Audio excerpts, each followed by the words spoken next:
Elvis Presley thought he knew who he was.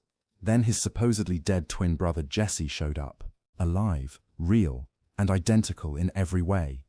But here's where it gets mind-bending. Jesse had all of Elvis's memories, all of his talents, all of his experiences. How is that possible? The answer will shatter everything you believe about consciousness and identity. If you're ready to have your mind completely blown about what identity really means, hit that subscribe button right now. What you're about to learn will change everything you thought you knew about human consciousness. March 15, 1977.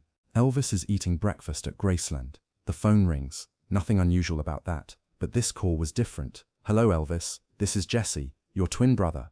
Elvis nearly choked on his coffee. "My twin brother died at birth." "No, I didn't." Silence. Long, impossible silence. "Who is this really?" Elvis demanded. "I'm you, and you're me. We need to talk." Here's what everyone knew about Elvis's birth. Jesse Garon Presley was born first, stillborn, dead. Only Elvis survived. That's what the records said. That's what his parents told him. That's what everyone believed. But the man on the phone knew things, private things, things only Elvis would know. "Remember when you were 5? You fell off your bike, scraped your knee. You didn't cry until you got home." Elvis's blood ran cold. He'd never told anyone that story. "You're lying." "Am I? What about the scar on your left shoulder, shaped like a lightning bolt?" Elvis unconsciously touched the birthmark, hidden under his shirt. How could anyone know about that? Against all logic, Elvis agreed to meet. The stranger would come to Graceland. That evening, Elvis spent the day in agony. Was this some elaborate hoax? A con man who'd done his research? Or was it possible? At 7 p.m., the gates of Graceland opened. A man walked up the driveway. Elvis watched from the window. His heart stopped. The man looked exactly like him. Not similar, not close, identical. Same height, same build, same face, same everything. But that wasn't the strangest part. The man moved like Elvis, walked like Elvis, even breathed like Elvis. When he spoke, it was Elvis's voice, Elvis's accent, Elvis's mannerisms. "Hello, brother," the man said. Elvis felt reality tilting. They sat in Elvis's living room, two identical men, staring at each other. "Prove you're my brother," Elvis said. "What would convince you? Tell me something only I would know." The man smiled. "When you were 12, you had a nightmare about drowning. You woke up gasping, never told anyone, but you've been afraid of deep water ever since." Elvis's hands started shaking. He'd never shared that with anyone. "How?" "Because I had the same nightmare, the same night, at the same time." What came next defied explanation. The man Jesse knew everything about Elvis's life, every memory, every experience, every private moment. But he didn't just know about them. He remembered them, like they were his own memories. First recording session at Sun Records. Jesse said, "You were nervous. Your hands were sweating. You kept thinking about Mama." "That's impossible. You weren't there." "Wasn't I?" Jesse closed his eyes.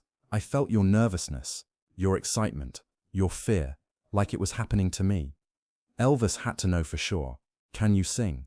Jesse nodded, walked to Elvis's piano, sat down, began playing. The song was "Love Me Tender." But it wasn't just any performance. Jesse sang it exactly like Elvis. Same voice, same style, same emotion. But here's the impossible part. Jesse sang it better than Elvis had ever sung it. "How?" Elvis whispered. "Because I've been practicing for 42 years. Every song you ever recorded. I knew them all." Jesse began his story. He hadn't died at birth. He'd been born weak, nearly dead, but breathing. The doctor had made a choice, told the family Jesse had died, gave the baby to a childless couple. They thought it would be better.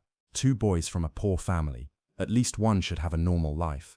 Jesse grew up in a small town. Different name, different family, but always feeling incomplete.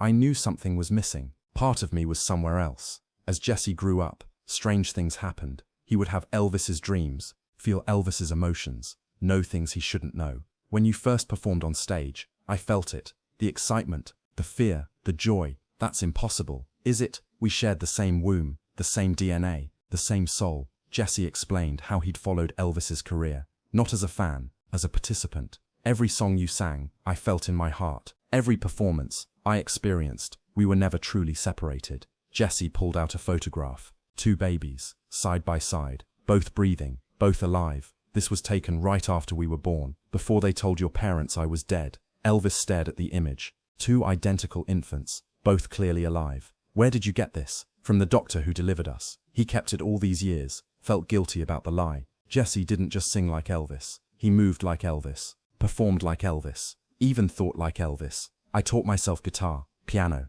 Everything you learned, I learned too. But how? We share the same brain patterns, the same neural pathways. What you experience, I experience. Jesse demonstrated. He played one of Elvis's songs, not a cover, an exact replica. I know every note, every breath, every emotion, because they're mine too.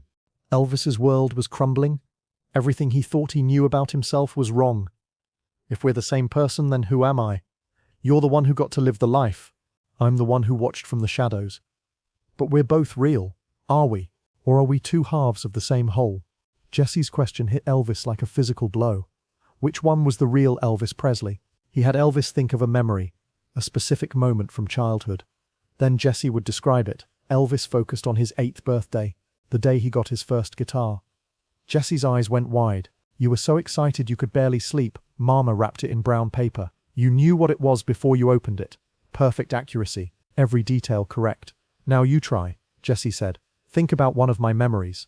Elvis concentrated. Suddenly images flooded his mind. A small house, different parents, a birthday party he'd never attended. You had a dog named Buddy. You were 10 when he died. You cried for 3 days. Jesse's face went pale. How could you know that? They weren't just twins. They were two parts of the same consciousness, split at birth, living parallel lives. We're quantum entangled, Jesse explained. What happens to one affects the other. That's science fiction. Is it? You've always felt incomplete, like something was missing. Elvis had to admit it was true. He'd always felt like half a person. I've been living your unlived life. Every path you didn't take, every choice you didn't make. Jesse showed Elvis something incredible. They could mirror each other's actions perfectly. When Elvis moved his left hand, Jesse moved his right. When Elvis sang a note, Jesse harmonized automatically. We're like two sides of the same coin, opposite but identical. They weren't just twins. They were reflections of each other. Jesse revealed the ultimate truth. Every night we dream the same dreams. We always have. Elvis thought about his recurring nightmares, his strange visions, his prophetic dreams. You've been sharing my subconscious, and you've been sharing mine. We never truly separated. Jesse pulled out a dream journal. Pages and pages of identical dreams. Same dates, same details. We're connected on a level that science can't explain. Jesse had come to Graceland for a reason. I'm dying. Elvis felt a chill. What? Cancer. 6 months to live. Maybe less. But if we're connected, that's why I'm here. When I die, part of you dies too, unless we do something about it. Jesse explained the choice. They could remain separate. Elvis would lose part of himself forever, or they could merge, become one complete person. Against all rational thought, Elvis agreed. That night, they performed a ritual, ancient, mystical, impossible. They sang together, harmonized, synchronized their heartbeats. As they sang, something incredible happened. The boundaries between them began to blur. Elvis felt Jesse's memories becoming his own. Jesse felt Elvis's experiences merging with his. They were becoming one person, complete, whole. When morning came, Jesse was gone, but Elvis was different, more complete, more talented, more alive. He had all of Jesse's memories, all of his experiences, all of his unlived life. For the first time in 42 years, Elvis felt whole. After the merger, Elvis's abilities increased dramatically. His voice became more powerful, his stage presence more magnetic. People noticed immediately, something's different about Elvis. He's more there. Elvis had access to Jesse's lifetime of practice, his alternative perspectives, his unlived potential. He was finally the complete version of himself.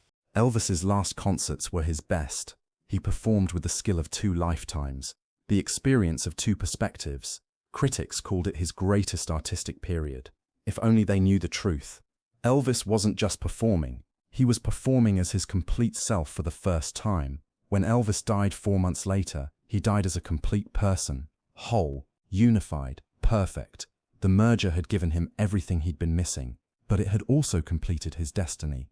Jesse's cancer became Elvis's cancer. Jesse's death became Elvis's death. They had truly become one person, in life and in death. This mind-bending story teaches us that identity isn't as simple as we think. We're all connected in ways we don't understand. Elvis and Jesse proved that consciousness isn't bound by physical bodies, that souls can share experiences across impossible distances. Modern science is beginning to understand what Elvis and Jesse experienced: quantum entanglement, shared consciousness, mirror neurons. We're all more connected than we realize. Elvis and Jesse just took that connection to its ultimate conclusion. Did Jesse really exist? Or was he a manifestation of Elvis's incomplete psyche? The answer doesn't matter. What matters is that Elvis found his missing piece, became whole, achieved his full potential, even if only for 4 months. This incredible story proves that identity and consciousness are far more complex than we ever imagined. If Elvis and Jesse's mind-bending reunion blew your mind, please subscribe to our channel and share this story with anyone who's ever felt incomplete. Let us know in the comments if you believe in quantum consciousness, because sometimes the most impossible stories reveal the deepest truths about human existence.